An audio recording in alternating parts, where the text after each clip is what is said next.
Gikasa sa kapulisan sa Davao Region ang entrapment operation sa gingong iligal nga nagakupot og pusil sa Davao City. Ang target usa nila kakabaro ug manager sa usa ka security agency.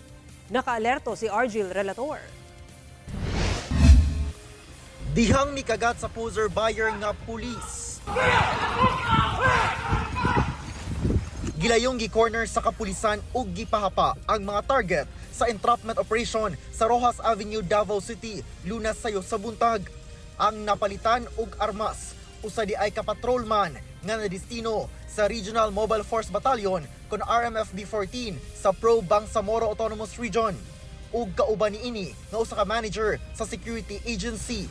May possibility na kasi manager siya ng isang security agency, sir. And then itong tropa natin, isa sa mga tropa natin is parang nagtutulungan para may siguro may protection, pero ongoing pa rin yung investigation na kinakandak ng kapulisan natin, sir, para masiguro natin kung ano talaga yung mga connections ng mga individuals na nahuli natin, sir.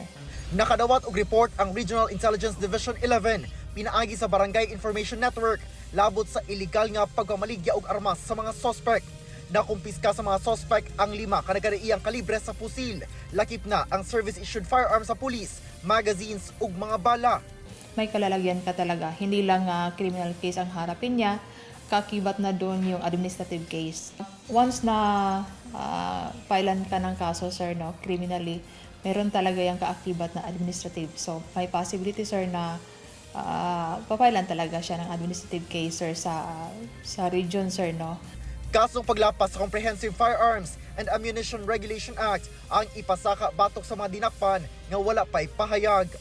Kauban si Melchor Awing sa kamera. Ako si Argil Relator. 1. Mindanao.